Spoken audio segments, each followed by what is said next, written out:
Good morning, everyone. We are here to tell you the story of an unemployed man by Gabriela Carbon and Vanessa Acera. There was a man named Jack who was unemployed. He applied for a job and got rejected 10 times from 10 different companies. Do you have a computer and an email? The interviewer asked. Then Jack replied, I don't have an email nor a laptop because I do not have enough money to buy for that. The interviewer looked him up and down and said, My apologies.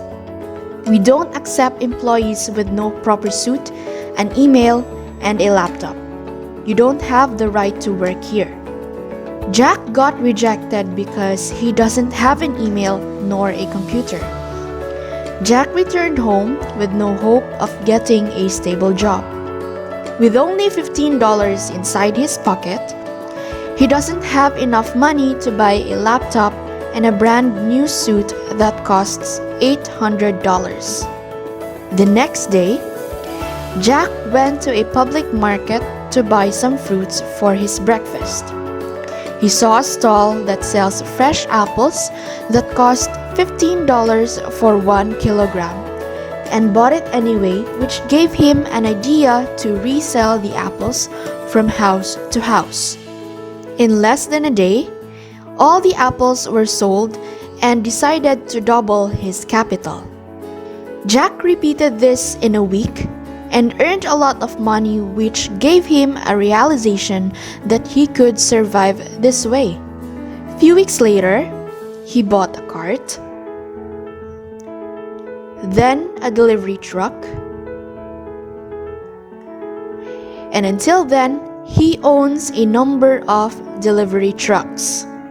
7 years later, Jack owns a company as one of the best retailers of apple fruits.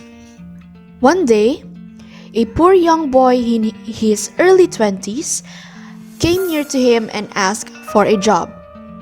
Jack looked at the boy, then he asked, Do you have an email or a laptop? The boy replied, No, sir, I don't have any of those. Jack paused for a moment and flashed back from his past and said, If you don't have an email nor a laptop, I would still hire you as one of my employees because I know how it feels to be rejected and everyone has the right to work. Moral of the story?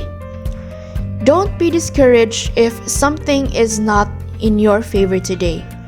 Be optimistic because better opportunities are waiting ahead.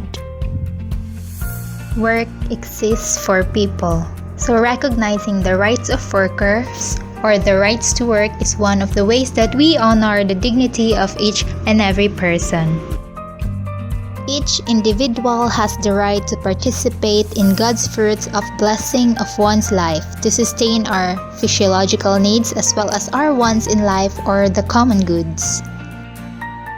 We have the right to have dignified work, rights for time and leisure and rest, to have the right and just work wage, have a decent and safe working environment, and they have the right to have health benefits such as sick leave, maternity leave, and many more.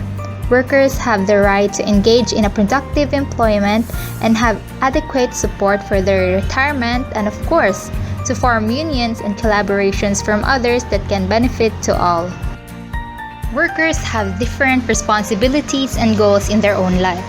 So according to the story of Jack, he's been unemployed for quite a time and he even got rejected for the 11th time because he had no decent suit, a computer, nor an email. Even now, the standards for work employment where they will find someone that has work experiences. So how about those who don't have working experiences because they just graduated, or those who don't have a diploma?